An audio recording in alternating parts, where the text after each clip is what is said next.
ក្រុមប្រឆាំងអ ுக ្រិតកម្មនឹងចូលរួមប្រតិបត្តិការជាមួយនឹង WPG នាំខ្លួនសាស័យទៅតុលាការតើជួបខ្ញុំចាប់ផ្ដើមឡើងពីបាតដៃទូទី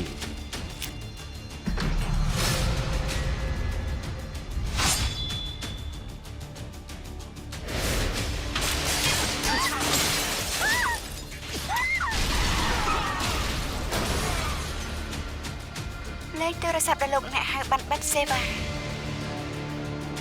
គេស្លាប់ហើយខ្ញុំមានហេតុផលក្នុងការសង្ស័យគ្រប់គ្នាដែលរួមចំណែកក្នុងប្រតិបត្តិការការពារសាក្សីបន្ទុក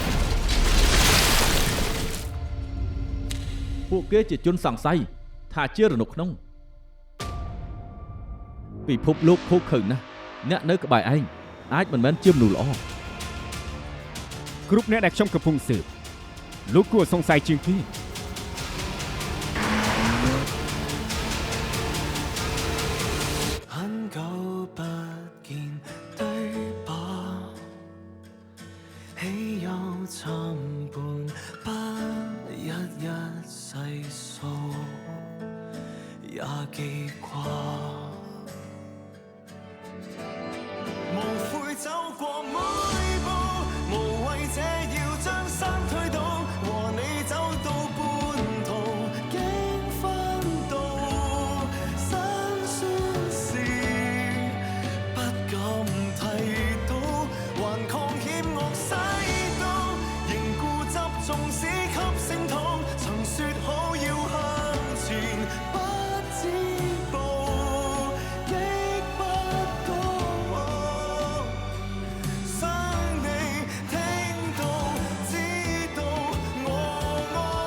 មិនក៏លោកមិនកើតអី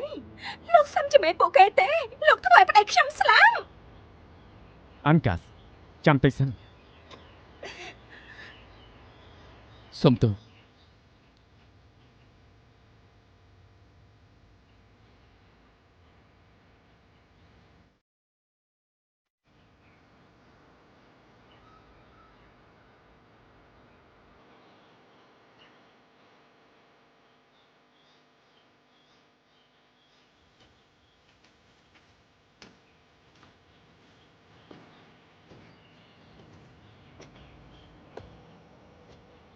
ចៅជនជា ICAC ស៊ើបអង្កេតជាន់ខ្ពស់កៅហៅយិនលោកត្រូវសង្ស័យថាគឺជាប៉ូលីសដែលទទួលសំណូកដោយបង្ហាញព័ត៌មានសម្ងាត់ប្រតិបត្តិការធ្វើឲ្យសាកសី2នាក់បានស្លាប់និងម្នាក់ទៀតបាត់ខ្លួនសូមលោកសហការស៊ើបអង្កេត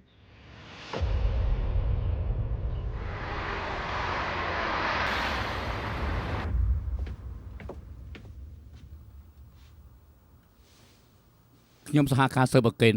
ហេតុអីទៅរំខានប្រពន្ធខ្ញុំដែរចៅជនជា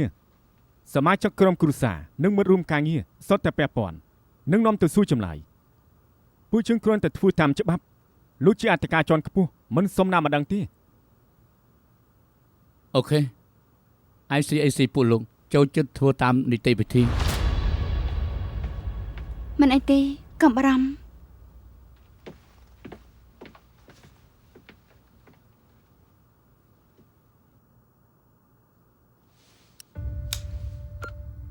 អ្នកនាងហៅធានអ៊ីតាមដែលអ្នកនាងដឹងចៅជនជាកំពុងផុងខ្លួនក្នុងបំណុលហើយ ខ្ញុំស្គាល់គេ10ឆ្នាំហើយគេមិនដែលខ្ចីលុយពីនរណាឡើយ លើថាអ្នកទាំងពីរចិត្តលែងលះនឹងនៅបែកផ្ទះគ្នាពី3ខែហើយច្បាស់អត់ថាគេគ្មានបំណុលជាប់ខ្លួន លោកចាកន្លះឆ្នាំមុនលោកឲ្យគេខ្ចីលុយ50,000មែនទេ មែន តាំងពីចូលមកក្នុងនេះ10នាទីហើយនាងសួរនាំខ្ញុំពីបញ្ហាផ្ទាល់ខ្លួនមិនឈប់តើនាងចង់បានអី នេះមិនហៅថាការសួរនាំទេហៅថាការប្រឌិតរឿងឡើង ខ្ញុំអាចប្រាប់នាងបានថាចៅជនជាទោះជាគេមិនមិនស្វាមីល្អម្នាក់តែគេគឺជាប៉ូលីសល្អ ខ្ញុំឲ្យលុយគេខ្ចីខ្ញុំនឹងជាពាក់បំណុលគេតើបានប្រយោជន៍ស្អីការសង្ស័យរបស់លោកគឺមិនសមហេតុផលសោះ មានបញ្ហាហិរញ្ញវត្ថុមានលទ្ធភាពក្នុងការត្រូវគេទិញក្បាលនិងទទួលសំណុកនរណាទៅដឹងសម្បកក្រៅជាប់បំណុលតែធិតភិតទទួលសំណុកបានគ្រប់ស្ថាប័ន ខ្ញុំសួរសំណួរផ្ទាល់ខ្លួនមួយបានទេហេតុអីអ្នកទាំងពីរលែងលះ កំឡុងពេលប្រតិបត្តិការខ្ញុំបានឃើញអាលិចយកទូរស័ព្ទផ្ទាល់ខ្លួនផ្ញើសារហើយមិនដឹងថាសារអីទេឆែកមើលទៅ រឿងនេះពិបាកបកស្រាយណាស់ខ្ញុំមិនចង់ឆ្លើយសំណួរផ្ទាល់ខ្លួនទៀតទេ ទូរស័ព្ទផ្ទាល់ខ្លួនទាំងអស់ពួកជើងបានឆែកមើលអាឡិចបានផ្ញើសារទៅប្រពន្ធគេហើយប្រាប់ប្រពន្ធគេថាមិនបានទៅបាយល្ងាចម្យ៉ាងទៀតពួកជើងទើបបានទទួលដំណឹងពីខាងប៉ូលីសរកឃើញសាកសពអាឡិច គេស្លាប់ហើយ នាងធ្វើនៅផ្នែកកយនាងគួរតែយល់ពីផលលំបាកនៃអ្នកអនុវត្តច្បាប់ តាមការសន្និដ្ឋានរបស់ខ្ញុំអាឡិចគឺជាប៉ូលីសដែលមានការទទួលខុសត្រូវគ្រាន់តែគឺខ្វះសំណាងផ្ទុយទៅវិញអ្នកដែលខ្ញុំកំពុងតែស៊ើបលោកគួរសង្ស័យជាងគេ ខ្ញុំមានអ្នកស៊ើបការម្នាក់ឈ្មោះពូម៉ាំយើងជាប៉ូលីសខំសិនជប់ភ្លាមពូម៉ាំត្រមកបានពូម៉ាំមើលថែកូនប្រុសខ្ញុំផងទុកចិត្តចុះខ្ញុំនឹងដោះបំណុលឲ្យអាជាងហើយខ្ញុំសន្យាខ្ញុំច្បាស់ជាធ្វើតាមកន្លះឆ្នាំមុនខ្ញុំឲ្យគេខ្ចី50,000ក្រោយមកគេយកឈ្មោះរបស់ខ្ញុំធ្វើអ្នកធានាខ្ចីពីក្រុមហ៊ុនហិរញ្ញវត្ថុទើបគេតាមទាយលុយខ្ញុំរឿងនេះគឺបែបនេះ នេះជាកូនខ្ញុំដែលមិនតាន់កើតចម្លើយរបស់ខ្ញុំនាងពេញចិត្តទេ ខ្ញុំនឹងពិចារណារឿងនេះម្ដងទៀតចុះប្រតិបត្តិការនៅថ្ងៃនោះអ្នកដែលជាមេទទួលខុសត្រូវបានប្រាប់ផ្លូវឃាតករជាមុនក្រុមឃាតករបានបង្កប់ខ្មាន់កំភ្លើងដើម្បីលួចឈ្មោះបាញ់ក្រុមប៉ូលីសផ្លូវតូចនោះជាកន្លែងកាត់ហេតុចុងក្រោយក្របបែកដៃគ្រាន់តែជាលេសការងារខ្លួនគ្រប់យ៉ាងជាការរៀបចំ ពិចារណាតាមសម្រួលចុះក៏ប៉ុន្តែកុំភ្លេចរកផតតាមមកផង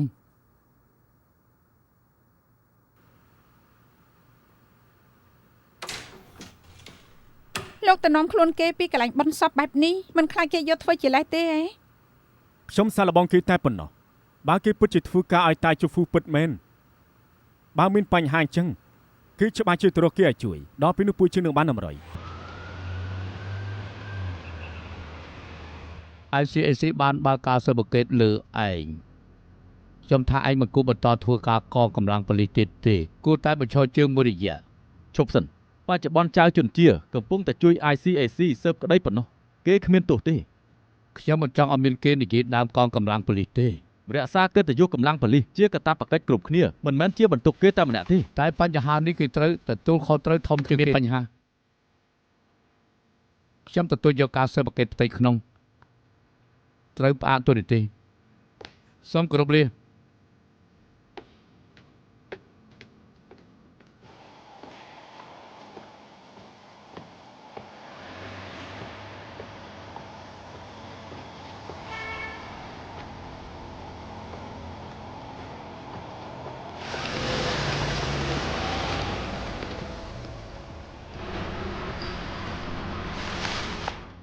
ខ្ញុំគឺទីងសៀវហ្វៃជាកូនប្រុសរបស់ម៉ាក់ត្រូវប្រាប់ប្រមាណដងទៀតទៅខ្ញុំគឺសៀវហ្វៃ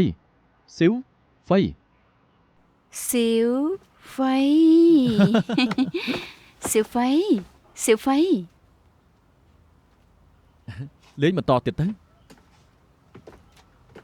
លើកនេះខ្ញុំអត់មកយឺតទេយ៉ាងម៉េច មានគេអាឈាំងទេខ្ញុំតែតងគេមិនបានសោះ យ៉ាងម៉េចគេមានរឿងទៀតហើយហ៎ គឺគេបកករឿងឲ្យយើងគេខ្ចីលុយយើងឥឡូវត្រូវ ICAC តាមសិន ធ្ងន់ធ្ងរដល់ម្លឹងហើយខ្ញុំប្រាប់ឲ្យគេឈប់លេងល្បែងយូរមកហើយតែថាសំបីតបងក៏រកគេមិនឃើញមើលទៅគេរត់បាត់ទៅហើយអាចប៉ះពាល់ដល់ការងារប៉ូលីសបងដែរទេ ដាក់ទម្លាយើង មិននឹងអាចទៅលោកចៅមានសមត្ថភាពយ៉ាងនេះគ្មានអ្វីដែលធ្វើមិនបានទេលើកមុនដូចជានិយាយគ្នាបងលុយថ្លៃយកការទុកជាមុននោះអីថាលេងតើមានរបស់អីមើលណែគ្រប់បណ្ដាញសង្គមនៅហុងកុងកំពុងនិយាយពីរឿងប៉ូលីសលក់ព័ត៌មានចំណែកសាកសីបើមិនស្លាប់ក៏បាត់ខ្លួនដែរប្រតិបត្តិការទាំងមូលតែនៅរស់តែបងម្នាក់បើហងជុនសុងក៏ត្រូវស្លាប់នៅក្នុងមន្ទីរពេទ្យដែរនោះបងនឹងស្អុយឈ្មោះរហូតទៅ អញ្ចឹងហើយទើបយើងមករកឯងអាលិចស្លាប់បាត់ទៅហើយស៊ឺក៏បានខ្លួនទៀតឯងស្គាល់គេច្រើនអ៊ូថាបកាយយកការឥឡូវស្អីក៏មិនដឹង អ្វីដែលបងចង់ដឹងគឺអំពីតាជូហ្វូគេជាតាចាស់ឈួតបើខ្ញុំប្រហែលចេះរយមិនខាន ត្រូវហើយអារឿងប្រយ័ត្នក៏ត្រូវតែប្រយ័ត្នហើយតែខំធ្វើការបន្តិចទៅហើយនោះក៏អាចរកអាឈៀងឲ្យឃើញដែរ បានខ្ញុំនឹងខំ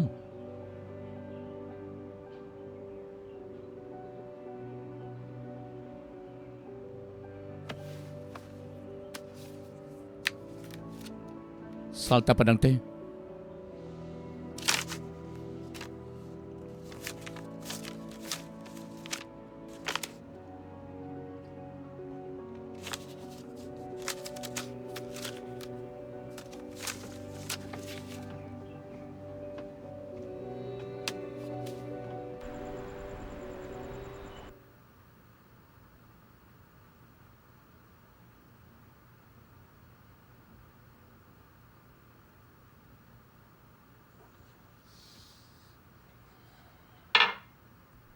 មិនតាន់តិចទេណា មិញនេះខ្ញុំអត់មានប្រាប់អីទេពួកគេគ្មានផុសតាំងអ្វីទាំងអស់អាចទុកចិត្តបាន អត់អូនទៅផ្ទះ ត្រូវហើយខ្ញុំនៅគ្រាន់តែចង់ប្រាប់ពីរឿងដែលគេសួរនាំគ្មានអ្វីផ្សេងទេ បងជូនអូនទៅផ្ទះចុះ មិនបាច់ទេហៅតាក់ស៊ីហើយ ឬយើងដោះស្រាយមិនបានមែន ខ្ញុំជឿថាបងជាប៉ូលីសល្អតែកុំស្មានថាខ្ញុំជឿបងនឹងផ្លាស់ប្ដូរ យើងស្គាល់គ្នាយូរហើយមិនអាចផ្ដល់ឱកាសឲ្យគ្នានិយាយគ្នាមិនបានពិតមែន ច្រើនឆ្នាំមកនេះបងធ្លាប់ខ្វល់ពីខ្ញុំប្រហែលដង បងគ្មានន័យបែបនោះទេ និយាយថាអត់តែចង់បានន័យថាបែបនោះបងតែងយកការងារសំខាន់ជាងខ្ញុំណែចុះការលេងនៅតែបន្តមានការអីនិយាយនៅមេធាវីខ្ញុំទៅ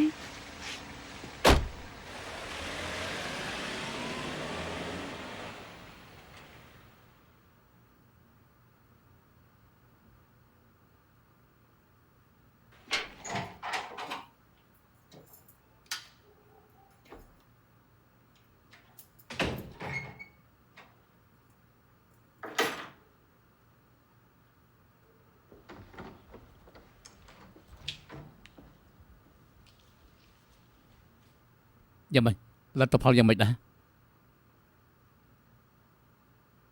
ពួកយើងអាចខំប្រឹងបន្តទៀតបានត្រូវអត់ បងជាប៉ាគេហើយ នេះអូនបោកបងអី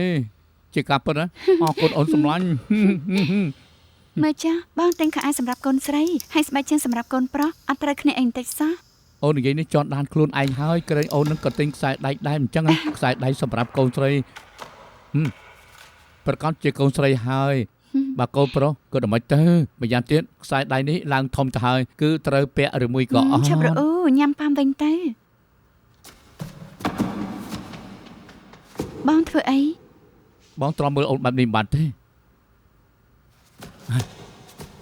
រលឹកអូនតែងតែអញ្ចឹងចង់បែបនេះរហូតណា កូនបងដានតាមិនក៏បងនិយាយបែបនេះ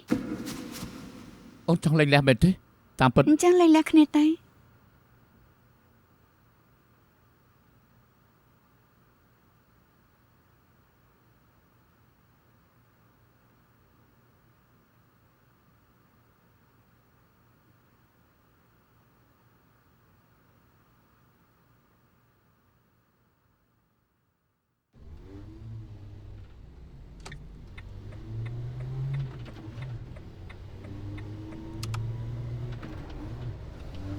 ផ្ទះខ្ញុំនៅខាងនោះ អូ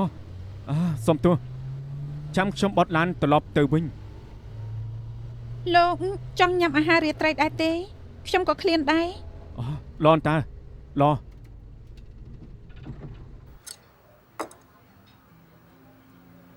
ហេហើយជិនញ៉ាំស៊ុបគេអត់ញ៉ាំស៊ុបនឹងស្លាបព្រាទេគេលើកហត់ទាំងចានបែបនេះសាកមើលតាមពូទៅ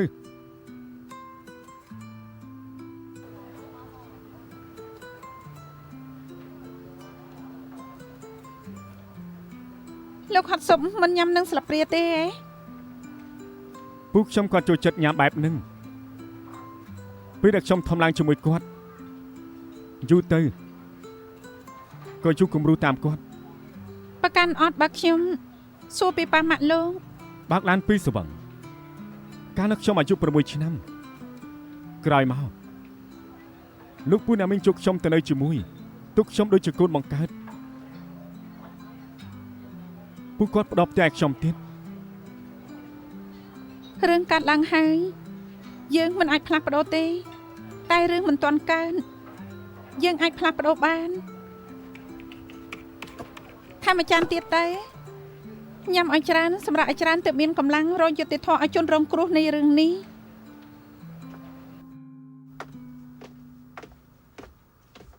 ត្រូវហើយជូឌីខ្ញុំមានរឿងចង់សួរនាងតើមនុស្សស្រីជាធម្មតាមិនចូលចិត្តប្រាប់ការពិតទេ តាមពិតទៅពេលខ្លះស្រីមិនចូលចិត្តឲ្យប្រុសជួយទេតែប្រុសមានអំណួតមួយចំនួនតែគិតថាស្រីត្រូវការពួកគេជួយ យ៉ាងណាខ្ញុំត្រូវការនាងឲ្យជួយរឿងមួយ អូខេ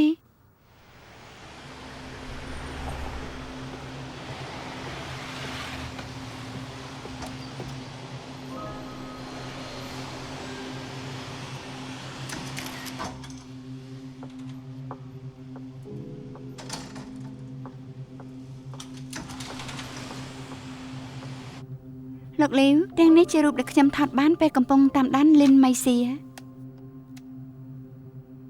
វ៉ា ខ្ញុំដឹងថារូបដែលថតពីចម្ងាយអាចនឹងរៀងព្រិលមើលមិនច្បាស់តែនៅតែអាចមើលស្គាល់ថាកន្លែងអី នាងដឹងថានេះជាកន្លែងអី ខ្ញុំដឹងចាំបន្តិច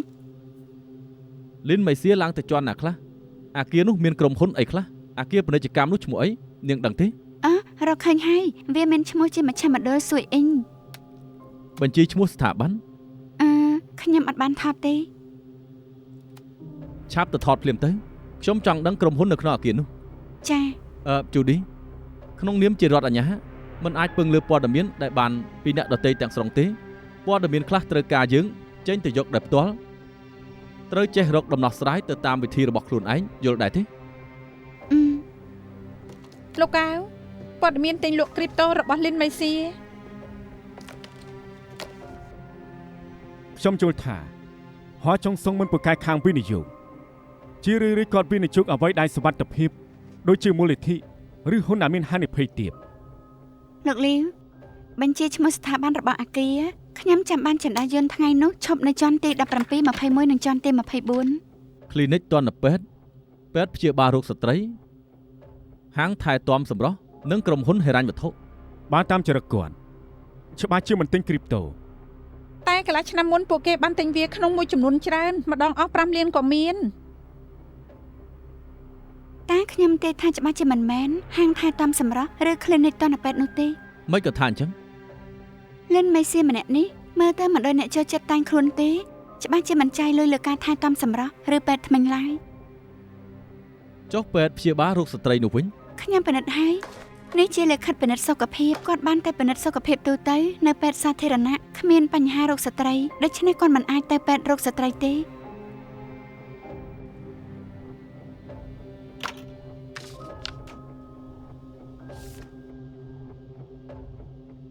សេវាហិរញ្ញវត្ថុ Fuyo កាលនោះការទិញលក់គ្រីបតូតាមរយៈសេវាហិរញ្ញវត្ថុ Fuyo សង្ស័យជាការបោកប្រាស់ជនរងគ្រោះជាច្រើនដែលវិនិយោគលើគ្រីបតូមិនអាចទាមទារយកលុយត្រឡប់មកវិញនេះជាបញ្ជីជនរងគ្រោះដែលបានដាក់ប្តឹងមកខាងប៉ូលីស ក្នុងនេះក៏មានឈ្មោះលិនម៉ៃសៀដែរ មិនខុសទេដូចនេះលិនម៉ៃសៀគួរទៅក្រុមហ៊ុនសេវាហិរញ្ញវត្ថុ Fuyo លោកបានដឹងរឿងអត់ទៅហើយមិនបានจะឲ្យខ្ញុំទៅស៊ើបទៀត អញ្ចឹងតើនាងចង់ឲ្យមនុស្សប្រាប់ចម្លើយនាងគ្រប់ពេលមិនដែរទេយ៉ាងហើយណាស់ក៏រកឃើញចម្លើយបានដល់ខ្លួនឯងថានាងមិនបានទៅពេទ្យថ្មិញពេទ្យព្យាបាលរោគស្ត្រីឬក៏ទៅហាងថែទាំសម្រស់នាងរីកចម្រើនច្រើនហើយ លិនមេសៀថែមទាំងបានដកពាក្យបណ្ដឹងទៀតបែបនេះចម្លែកណាស់ ឡោះ លោកតាណា រឿងខ្លះដែលខ្ញុំត្រូវបញ្ជាក់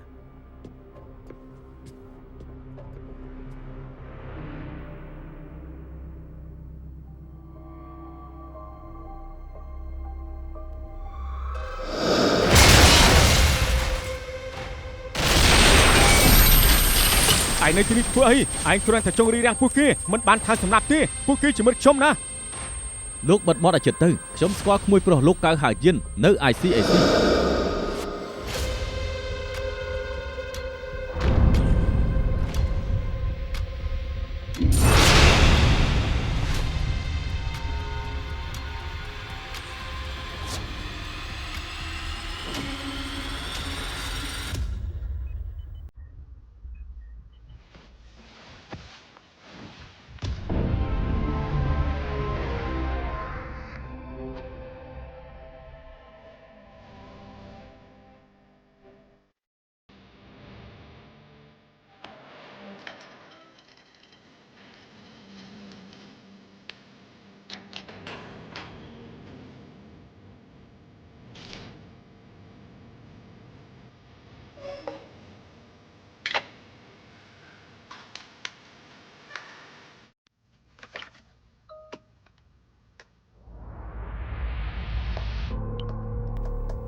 ចូលមកលោកចៅទេ លោកសុងខ្ញុំមកនេះចង់សួរថ្ងៃប្រតិបត្តិការលបងបាននិយាយជាមួយនឹងបរិសពាក់ម៉ាស់ខ្មៅនោះ កំពុងនិយាយអីខ្ញុំមិនជួលទេ ការនោះដោយសារតែផ្ទុះក្របបែកខ្ញុំបានការចងចាំឥឡូវទៅខ្ញុំចាប់បានអ្នកទាំងពីរនិយាយគ្នាច្បាស់ជាស្គាល់គ្នា ខ្ញុំមិនស្គាល់គេលោកយល់ច្រឡំទេដឹង ខ្ញុំឮច្បាស់ណាស់គេសម្លឹងឈ្មោះកៅហៅយិនប្រាប់មកពួកគេយកក្មួយលោកមកគំរាម ខ្ញុំមិនជួលថាលោកចង់និយាយទេខ្ញុំចង់សម្រាប់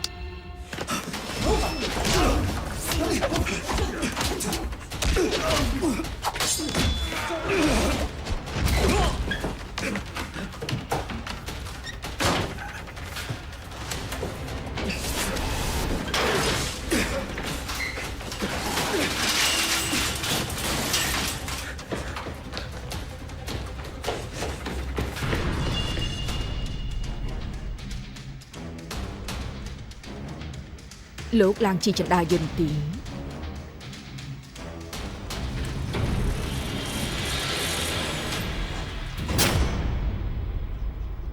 ឥឡូវបោះស្រាយយ៉ាងម៉េច ខ្ញុំមិនដឹងថាមានអីកើតឡើងទេ មិនដឹងថាមានរឿងអីនេះច្បាស់ណាស់ថាលោកជារនុកក្នុងមានអ្នកខ្លាចលោកនិយាយទើបឲ្យឃាតករមកសម្លាប់ កុំនិយាយផ្ដេសផ្ដាស់អីមិនដឹងថាគេមកសម្រាប់ខ្ញុំឬមួយក៏មកសម្រាប់លោក វានឹងស្លាប់ហើយនៅអត់និយាយទៀត ខ្ញុំមិនដឹងទេកុំមកសួរអី គ្នារបស់ខ្ញុំស្លាប់ទាំងអស់នៅលាក់បាំងមេខ្លោងទៀតឯណាមនសិការរបស់លោក ឈប់ភ្លាមលោកពូមិនអីទេជាការយល់ច្រឡំ មិញថាមិនដឹងរឿងទេឥឡូវថាការយល់ច្រឡំ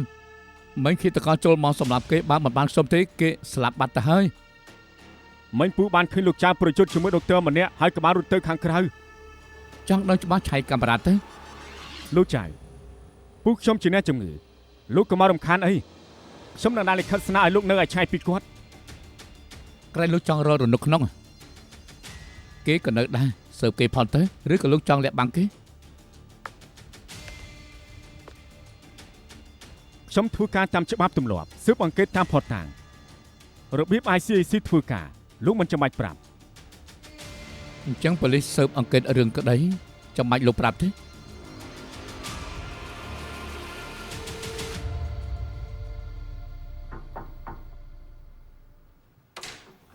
លោកកែ អរុនសុស្ដី កំពុងគិតពីលោកពូលោកឯង យប់មិញពេលដែលខ្ញុំទៅពេទ្យខ្ញុំបានឃើញចៅជន់ជា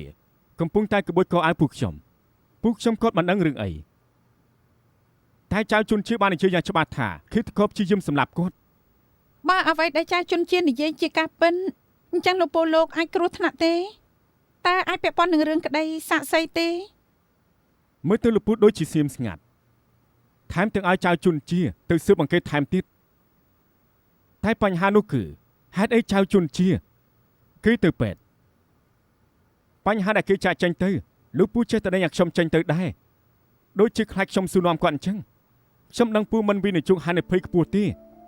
ហេតុអីបានជាកន្លះឆ្នាំមុនពូស្រាប់តែទិញលក់គ្រីបតូអញ្ចឹងឯងស៊ើបពីពូគ្រាន់តែស៊ើបធម្មតាទេណែសន្យានឹងពូមកកុំប្រាប់ឲ្យមីងឯងដឹងឲ្យសោះពូមានមិត្តម្នាក់ដែលមើលវីដេអូនៅក្នុង YouTube តែទៅនឹងការវិនិច្ឆ័យគេប្រាប់ថាអាចរកចំណូលបានច្រើនគឺថែមទាំងណែនាំឲ្យពូទិញសេវាកម្មហិរញ្ញវត្ថុហ្វូជូពូចង់រកលុយខ្នាប់ទុកពេលដែលចូលនិវត្តន៍តែពេលក្រោយមកគឺដូចជាមិនស្រួលហើយពូក៏គិតថាចំណេញក៏លក់ទៅសំណាងណាស់ពេលដែលលក់ឲ្យក្រុមហ៊ុននោះក៏មានបញ្ហាមិនចឹងទេលុយដែលពូសន្សំទុកនឹងអស់ជាមិនខានអញ្ចឹងទេមែនហើយណែកុំប្រាប់មីងឯងអសនណាដឹងហើយខ្ញុំនឹងរក្សាការសម្ងាត់រាល់ការវិនិច្ឆ័យទាំងឡាយមិនថាមិត្តភក្តិគាត់បបួលបែបណានោះទេគាត់មិនអាចទិញហេតុអីលើកនេះគាត់ទិញអញ្ចឹងចុះនឹងទៅស៊ើបមើលរបាយការណ៍ទិញលក់គ្រីបតូរបស់លោកពូខ្ញុំទៅពេលណាគាត់ទិញពេលណាគាត់លក់ខ្ញុំចង់ដឹងលម្អិតគ្រប់ស្ថានភាពកាន់តែលម្អិតគឺកាន់តែល្អចំណាយចៅជន់ជាទុកខ្ញុំជាអ្នកស៊ើប ខ្ញុំទៅធ្វើការហើយមួយនេះសម្រាប់លោក ទឹកដាំឆ្អិនហើយនៅតែគ្មានរសជាតិខ្ញុំអត់ផឹកទេ មិនមែនតឹងនេះគឺសុំសាក់តែ អស់ប៉ុន្មានខ្ញុំឲ្យវិញ តែទួញមិនបាច់ទេ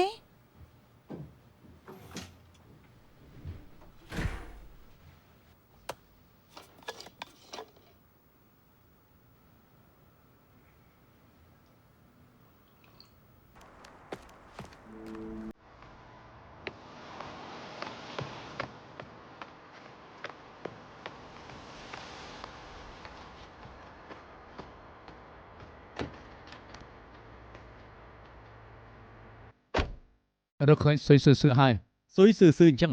គួរតែបារម្ភពីខ្លួនឯងវិញទៅ ICAC នឹងមិនដោះលែងឯងទេ ខ្ញុំដឹងអញ្ចឹងហើយទើបត្រូវឆាប់រត់នាងឲ្យឃើញទៅបញ្ជាក់ភាពស្អាតស្អំខ្ញុំ ឯងទើបតែជាសម្រាប់ឲ្យបានច្រើនទៅកុំផ្ទះសារពេកអី តាមចរិតខ្ញុំប៉ុណ្នេះគឺទុកថាអត់ធ្មត់ទៅហើយអ្នកដែលសង្ស័យជារនុកក្នុងពេលនេះគឺហងជុងសុង ហេតុអីជាហងជុនសុងមានផោះតាំងទេ មិញនេះមានមនុស្សចូលទៅសម្រាប់គេដល់ពេទ្យអញ្ចឹងគិតមើលទៅមានមនុស្សបញ្ជូនឃាតករឲ្យទៅសម្រាប់ប៉ូលីសពិការនៅមន្ទីរពេទ្យហើយរឿងនេះគួរឲ្យសង្ស័យណាម្យ៉ាងវិញទៀតហងជុងសុងជាពូរបស់កៅហៅយិន ICAC កំពុងតែស៊ើបហើយខ្ញុំដឹងថាគេរួមដៃគ្នាដូច្នេះហើយយើងត្រូវតែរកហងជុងសុងឲ្យឃើញឬរកឃាតករនោះឲ្យឃើញទៅ វីដេអូនេះទទួលបានព្រឹកមិញ លោកនេះ អង្គុយចុះទៅនៅ15នាទីមុននេះយើងទទួលបានវីដេអូមួយពីការបាត់ខ្លួនសាកសីស៊ុយស៊ឺ ងការពលិដូចតែបានឃើញហើយស៊ុយស៊ឺនៅក្នុងដៃយើងខ្ញុំចង់លេងល្បែងជាមួយនឹងពួកលោកបើសិនជាពួកលោកគ្មានតម្រុយអ្វីសោះហើយអាចរកឃើញនាងបានន័យថាពួកលោកឈ្នះប៉ុន្តែស្ថានភាពនាងមិនទៅល្អទេនាងត្រូវការខ្យល់អុកស៊ីហ្សែនដើម្បីរស់នាងអាចទ្រាំដល់ពេលជុំបញ្ចប់ឬអត់ពឹងលើពួកលោកហើយ ក្នុងវីដេអូមើលទៅស៊ុយស៊ឺដូចជាចិត្តស្លាប់អញ្ចឹងនាងនៅរស់ដោយសារខ្យល់អុកស៊ីហ្សែន ច្បាស់ណាស់ជាសំណាក់ដៃរបស់តាយជូហ្វូគេចង់រីសើស្អី ចង់ធ្វើឲ្យខាងប៉ូលីសបាក់មុខបើយើងជួយនាងមិនបានទេគេនឹងថាប៉ូលីសគ្មានសមត្ថភាពរកប្រភពវីដេអូបានទេ វីដេអូផ្ញើចេញដោយ email PPRP ពីអាសយដ្ឋាន IP Job Encrypt គឺចង់រកប្រភពត្រូវការពេលយូរ ថ្ងៃដែលស៊ុយស៊ឺបាត់ខ្លួនខ្ញុំបានឲ្យកម្លាំង PTU ចេញទៅរុករកតំបន់ជុំវិញនោះ5គីឡូដីតែមិនឃើញអ្វីសោះដូច្នេះខ្ញុំក៏បញ្ជាកម្លាំងផ្សេងនិងប្រើប្រាស់ព័ត៌មានទាំងអស់ដើម្បីស្វែងរកនាង ធ្វើបានល្អណាស់អើយ៉ាងលោកគិតបែបណា ពេលនេះមិនទាន់មានទេ សេម៉ាលោកបន្តធ្វើតាមនេះចុះបើរកឃើញអ្វីនោះចាំប្រាប់ពួកយើង Yes sir ត្រូវចាំវីដេអូស៊ុយស៊ឺត្រូវតែរក្សាការសម្ងាត់មិនអាចបែកធ្លីបានឡើយ Yes sir ក្រៅពីនេះទៀតនៅថ្ងៃដែលបាញ់គ្នាយើងរកឃើញឡានសង្ស័យមួយយើងឲ្យមនុស្សតាមដានហើយ លលីផ្ញើវីដេអូឲ្យខ្ញុំបានទេ ក្នុងកម្លាំងប៉ូលីសយើងស្គាល់ឯងមុនគេមិនមែនបន្ទុកចិត្តឯងទេតែคลิปវីដេអូនេះវាសំខាន់ខ្លាំងណាស់ឯងត្រូវតែប្រយ័ត្នឲ្យបានខ្ពស់ផ្ញើទៅហើយ អរគុណលោកខ្ញុំនឹងប្រយ័ត្នមានអ្វីខ្ញុំនឹងរាយការណ៍ព្រាម ថែខ្លួនផងណា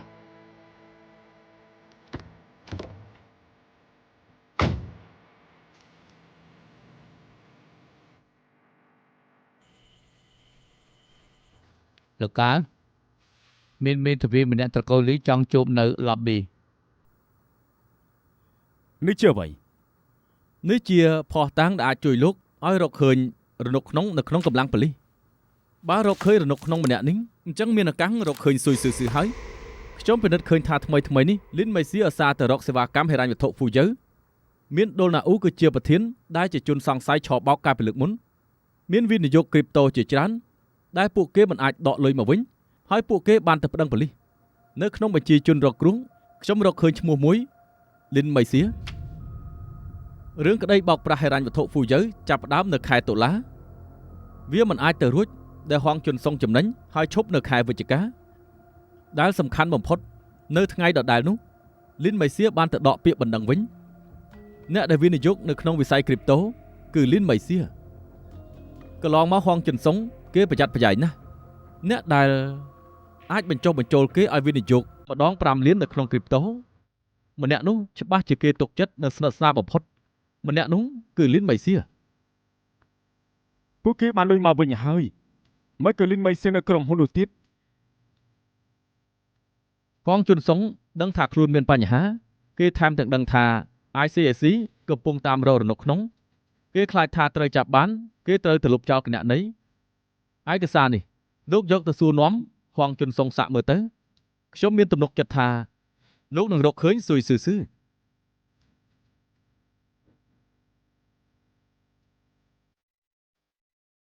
អានជប់គ្នាជុំមកហើយខ្ញុំគ្រាន់តែចង់រែកទៀត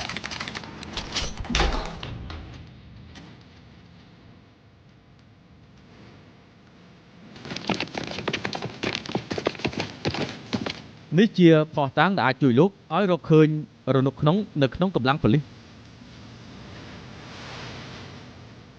មើលទៅក្នុងចំណោមជើងច្បាស់ជាមួយរនុកក្នុងចែកជើងមិនខាតដឹងហើយខ្ញុំនឹងរក្សាការសម្ងាត់ដោយសារតែរនុកក្នុងនេះឬពួកប៉ូលីសនិង ICAC ចេះតែរំខានជើងមិនឈប់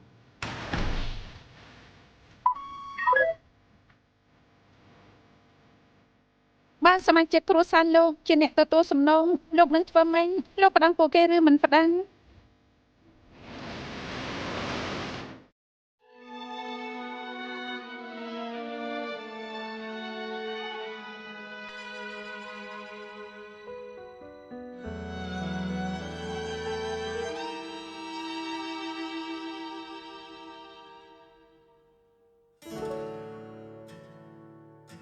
很久不見對吧？豈有參半不一一細數，也記掛。彼此都有選擇。海鷗近現紛飛，因各有各期盼。撼動過江山，漸散失就似飛沙，重聚的剎那，傷疤都已轉雨馬，無悔走過每步，無謂這要將山推倒，和你走到半途經分道，辛酸事不敢提到，頑抗險惡世道，仍固執縱使給聲討，曾說好要向前不止步，擊不到，想你聽到知道我安好，從遠方報道，一起經過劫難，幾經風雨，窗邊飛危強，已四散。要獨個自撐，樂與苦沒法分擔，疲倦的是馬，追到失散同伴馬，無悔走過每步，無謂這要將山推倒，和你走到半途經分道，辛酸事不敢提到，頑抗險惡世道，仍固執縱使給聲討，曾說好要向前不止步，擊不到，想你聽到知道我安好，從遠方報道。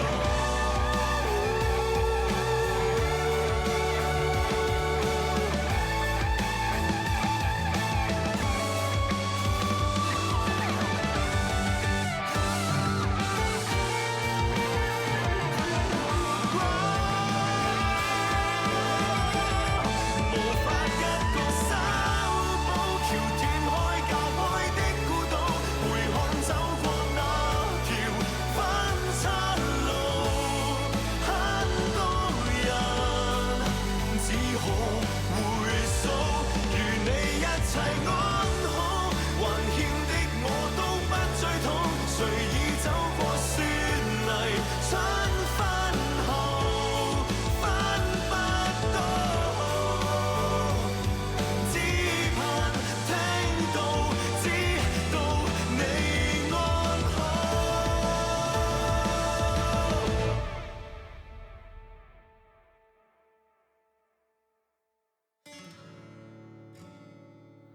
很久不見對吧？不想將你放下。